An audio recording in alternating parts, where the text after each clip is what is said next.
So there's this really eerie and odd phenomenon out there, or theory, called the uncanny valley theory phenomenon. And it was introduced in 1970 by a robotics professor named Masahiro Mori in his book Bukimi no Tani, and it was later translated into the uncanny valley phenomenon in a 1978 book called Robots, Fact, Fiction, and Prediction. And basically what this phenomenon says, or concept says, or what Mori found, was that as robots start to look more human, people have a positive response to it. But as the robot becomes almost human, to the point of almost looking identical to human, it elicits a negative or a response of repulsion or disgust. Now, I thought that was interesting. It's like, where's that line, right? So, robots, okay, oh, cute little robot, right? But as it becomes almost human, this fear kicks in the actual human being, or this response of disgust and these phobias that pop up. And, it found that there's a lot of different theories to this as to why it happens, elicit fear response, or a replacement theory kind of idea, or a look into our own mortality, or seeing an object that doesn't have, and this is what I want to bring up here, an object that doesn't have something that we have. And I guess you could call this the spirit. In Chinese medicine, for example, there's something called the Shen. And this is basically referring to what brings us alive, the lights in somebody's eyes, okay, the vitality to somebody.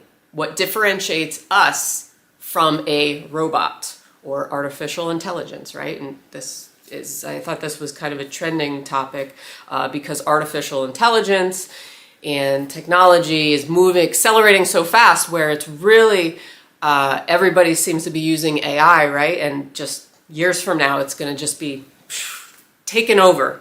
So we have to kind of be careful with it at the same time. But the differentiation, okay, between humans and robots. Some people think we could just replace humans with automate everything and robots. And, somebody like Elon Musk says, oh, we're going to all have our own personal robots, 5 years, that do everything, blah, blah, blah, and whatever, automate all kinds of jobs and stuff. And that's all good and fine, but that's not what I'm talking about. Let's go back to the Shen. So the Shen, the light that comes through somebody's eyes.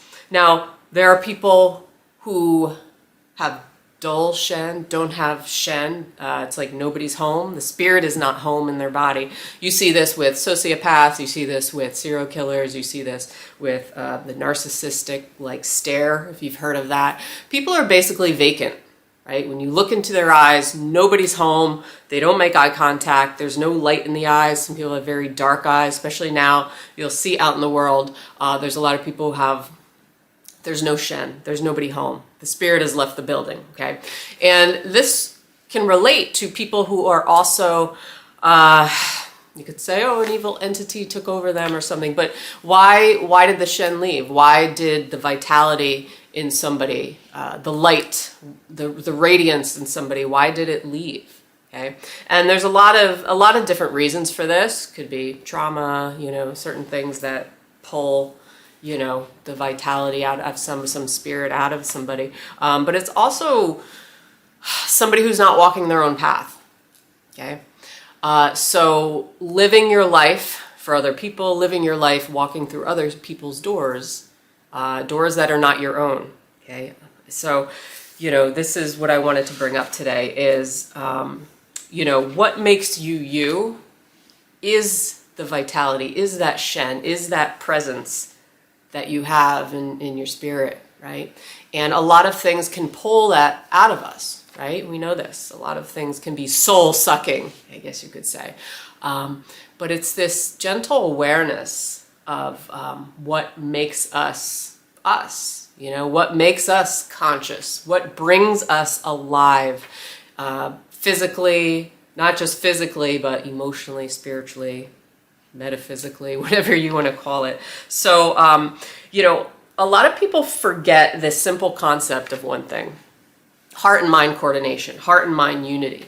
Okay? If you know anything about like the Heart Math Institute and know about the heart, how it sends out electromagnetic signals, right, and can attract certain things to you. A lot of people are living their life cut off.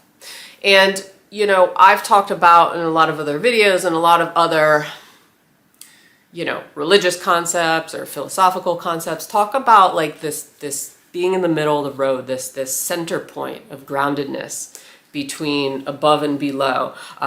In Taoism or Chinese medicine, it's like this middle earth point, the connection, the human connection between the cosmic self, cosmos, and the earth, okay? So, you know, think of Jing, our biology, and Shen, what connects us to more, okay? And we're like this middle person, and we are the creator, the observer, the creator. This is where the magic happens, in the middle. So a lot of people are cut off from that. They're living either just in a materialistic way, materialistic world, or they're escaping to this metaphysical place, and they're not rooted, they're not grounded in their body. So the key is to have this heart-mind connection, heart-cosmic connection, right?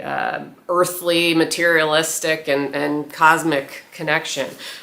So that's the part that a lot will cut you off from living your own life. Okay? When you start becoming like the robot, and humans can become robots, where it's almost like they are that almost human, like human-like thing, but not in a sort of way, and repulsed by their own, I don't know, like non-consciousness. I don't know. But anyway, you know, if you want to see if somebody's home, look for the light in their eyes. See if it's dull. See if it's dark.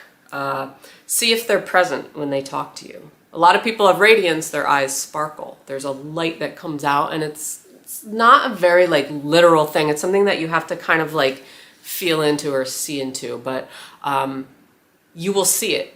Okay, you will see it, or you will not see it when talking to certain people, because a lot of people aren't home right now, and especially with things like the internet and the phone and social media, all those things can dull our sparkle, dull our Shen, make us think that you know, we need to go through this door, but maybe the door, that's not your door.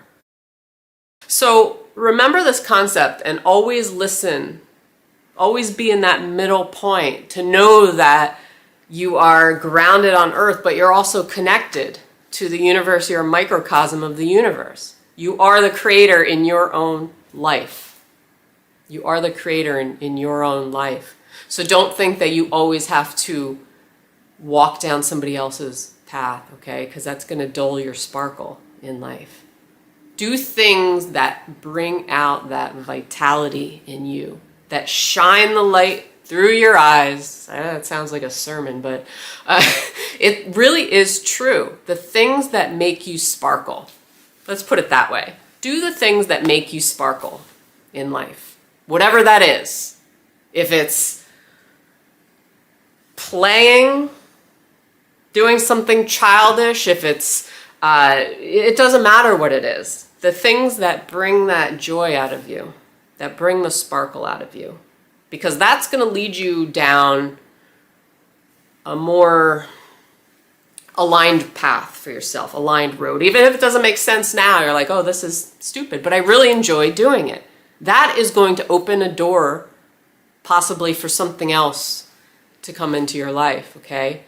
It's going to uplift your vibration. It's going to lead you maybe where you didn't think you would end up, just because you're aligned completely. The heart-mind is aligned. You're bringing yourself joy. The spark, the vitality in you attracts things, right? Your radiance, your light, it spreads. So anyway, that's all I got. Yeah. Anyway, hope you enjoyed this. Hit that like button, subscribe, put out new videos every single week for you. Truly appreciate you watching, and until next time, I'll see you. Peace.